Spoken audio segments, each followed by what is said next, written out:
Assalamualaikum warahmatullahi wabarakatuh. Hari ini kita akan belajar tentang hukum gosen 1 dan hukum gosen 2, serta kita hubungkan dengan kehidupan kita sehari-hari. Yang pertama, kita mempelajari hukum gosen 1. Hukum gosen 1 yang berbunyi, jika jumlah suatu barang yang dikonsumsi dalam jangka waktu tertentu terus ditambah, maka kepuasan total yang diperoleh juga bertambah. Akan tetapi, kepuasan marginal akan semakin berkurang. Bahkan bila konsumsi terus dilakukan, pada akhirnya tambahan kepuasan yang diperoleh akan menjadi negatif dan kepuasan total menjadi berkurang. Contohnya, setelah seharian bekerja, Andi merasa sangat lapar. Satu porsi nasi beserta lauk pauknya akan memberikan kepuasan total yang amat besar bagi Andi, sehingga bisa dinilai sebesar 10 utility atau satuan kepuasan. Karena masih merasa lapar, Andi menambah satu porsi lagi. Tetapi karena perut Andi sudah terisi oleh porsi pertama, kepuasan yang diperoleh karena memakan porsi nasi kedua tidak sebesar 10, melainkan hanya 6 utility. Dengan demikian, kepuasan total yang diperoleh setelah makan 2 porsi nasi akan berjumlah 16 utility. Jika Andi masih bernafsu untuk menambah dengan porsi ketiga, bukan tidak mungkin Andi akan menjadi sakit karenanya, sehingga bukan kepuasan yang Andi peroleh melainkan penderitaan, karena tidak memberikan kepuasan atau manfaat pada porsi nasi ketiga, malah menjadi negatif sebesar 5 utility.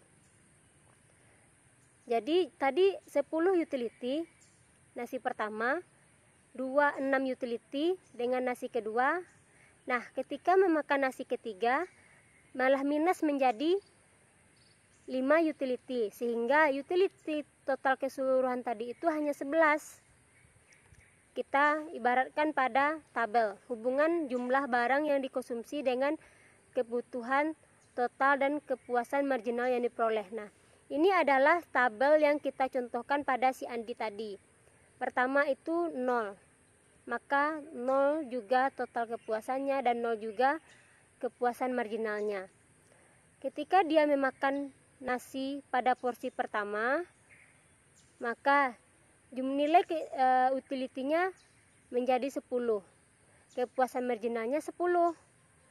Ketika dia memakan nasi kedua, total kepuasannya menjadi 16, karena ditambah dengan kepuasan marginalnya senilai 6 tadi. Ketika dia makan nasi ketiga, total kepuasannya menjadi 11, sehingga kita bisa melihat kepuasan marginalnya minus 5. 16 dikurang 5 sama dengan 11 kepuasan total yang Andi rasakan. Maka dengan kita melihat kondisi seperti ini, kita bisa melihat grafik dalam bentuk kurva menunjukkan hubungan antara jumlah barang yang dikonsumsi dengan tingkat kepuasan yang diperoleh seperti ini. Ini adalah kurva kepuasan total.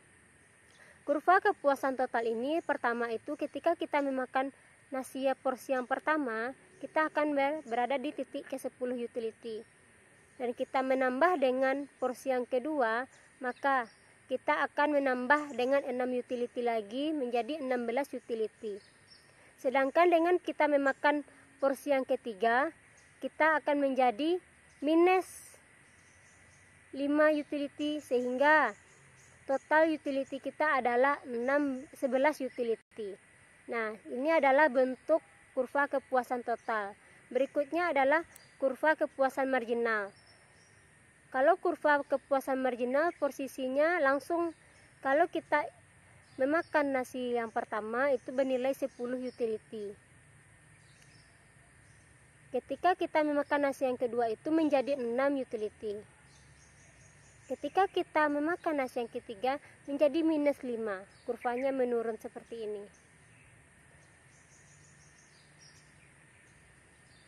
Sehingga dengan gejala tambahan yang tidak proporsional dengan nasi yang ketiga tadi itu kan kondisi yang tidak proporsional. Maka ini disebut dengan hukum tambahan kepuasan yang terus menurun. Hukum ini dikenal sebagai hukum Goosen 1. Selanjutnya adalah hukum Goosen 1 tersebut menyatakan pemuasan keputusan secara vertikal dan pemuasan satu macam kebutuhan yang dilakukan secara terus-menerus sehingga kenikmatannya semakin lama semakin berkurang dan akhirnya dicapai titik kepuasan. Namun, hukum Goosen 1 mempunyai kelemahan. Dalam praktik, orang tidak akan memuaskan satu macam kebutuhan sampai sepuas-puasnya. Tetapi, setelah mencapai titik kepuasan tertentu akan menyusul kebutuhan yang lain. Hal ini karena kebutuhan itu bermacam-macam, maka hukum Goosen 1 dilengkapi dengan hukum Goosen 2. Nah, hukum Goosen 1 ini maksudnya adalah tidak semua orang hanya satu kenikmatan. Seperti si Andi tadi. Setelah Andi memakan nasi, kebutuhan Andi tidak hanya nasi saja, ada kebutuhan yang lain. Nah, di sini ada hukum Goosen 2 yang melengkapi itu semua. Kita lanjut ke hukum Goosen 2. Hukum Goosen 1 membatasi jumlah objek konsumsi, yaitu satu jenis saja. Pada kenyataannya, konsumen memerlukan bermacam-macam jenis barang dan jasa. Dengan sumber dana terbatas, konsumen harus mencari kombinasi unit dari berbagai jenis barang, agar semua kebutuhannya bisa terpenuhi, dan kepuasan maksimal bisa tercapai. Masalah tersebut dapat dirumuskan oleh hukum Goosen 2 yang berbunyi, seorang konsumen akan membagi-bagi pengeluarannya untuk membeli berbagai macam barang sedemikian rupa hingga kebutuhannya terpenuhi secara seimbang. Pembelian berbagai barang ini sedemikian rupa hingga rupiah terakhir yang dibelanjakan untuk membeli sesuatu memberikan kepuasan marginal yang sama. Apakah itu pengeluaran untuk membeli barang yang satu atau untuk membeli barang yang lain? Berdasarkan hukum Goosen 2, manusia berusaha memenuhi kebutuhannya yang bermacam-macam sampai pada tingkat intensitas yang sama. Ada kebutuhan akan makan, pakaian, perumahan, kesehatan, dan lain-lain. Nah, dari kebutuhan pada tingkat intensitas yang sama, seseorang tidak akan menghabiskan uangnya hanya untuk membeli pakaian saja. Akan tetapi, uang yang dimilikinya digunakan untuk memenuhi kebutuhan lainnya sesuai dengan tingkat kebutuhannya. Kita contohkan, Togar mempunyai penghasilan 600.000. Untuk memenuhi sebuah kebutuhannya selama 1 bulan diperlukan 750.000. Bagaimana cara Togar agar dapat menggunakan uangnya seekonomis mungkin dan kepuasan maksimum tercapai? Untuk itu, Togar perlu membuat tabel kepuasan kebutuhan secara vertikal dan horizontal. Secara horizontal dari kata jenis kebutuhan yang harus dipenuhinya, misalnya makan, pakaian, perumahan, kesehatan, dan lain-lain.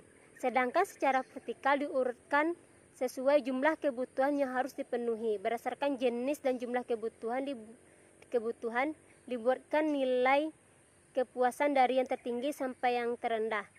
Dan kebutuhan itu akan menampilkan, kalau tadi yang vertikal menjelaskan urutan sesuai memang kebutuhan kita, sedangkan kalau horizontal itu sesuai dengan yang kita ingin penuhi. Tapi lebih kepada untuk yang vertikalnya, karena vertikal itu memang sesuai apa yang kita butuhkan sesuai dengan kondisi keuangan kita. Selanjutnya kita lihat pada tabel. Ini adalah tabel yang kita lihatkan secara vertikal maupun secara horizontal.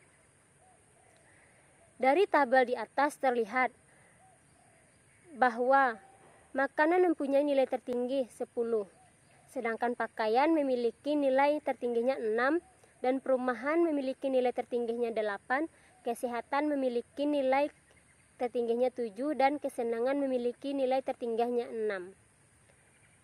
Golongan kebutuhan marginal adalah kebutuhan kelima, yaitu kebutuhan kesenangan.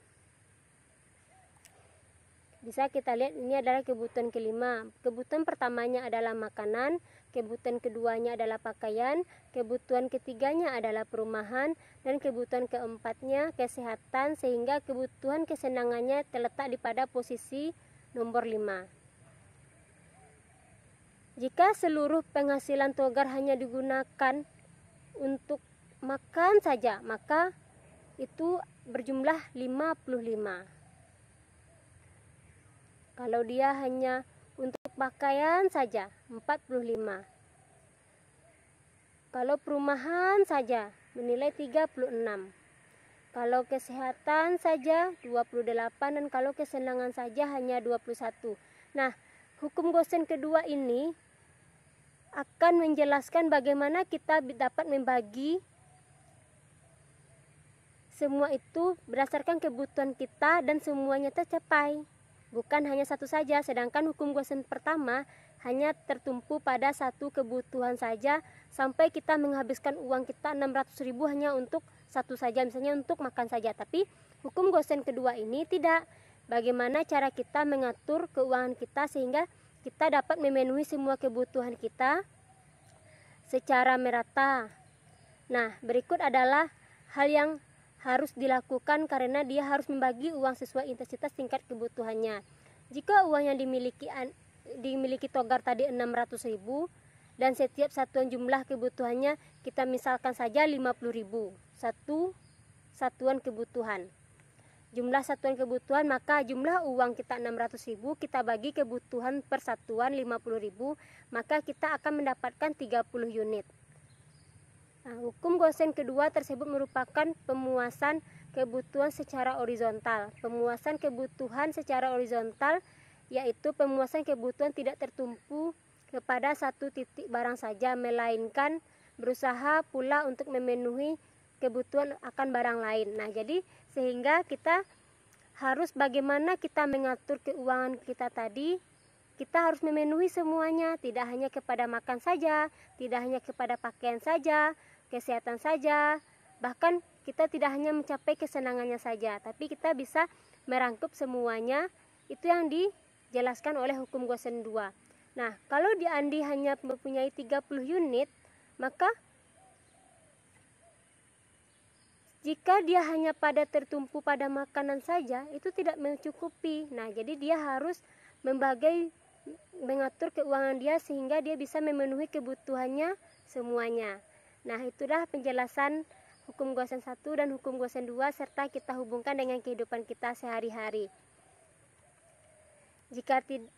Jika ada yang salah atau ada kekurangan, mohon maaf. Kita sama-sama belajar. Jika mau diskusi juga boleh, ada di chat room, di komentar saja untuk diskusinya. Saya juga lagi belajar. Saya tutup pelajaran kita hari ini. Assalamualaikum warahmatullahi wabarakatuh.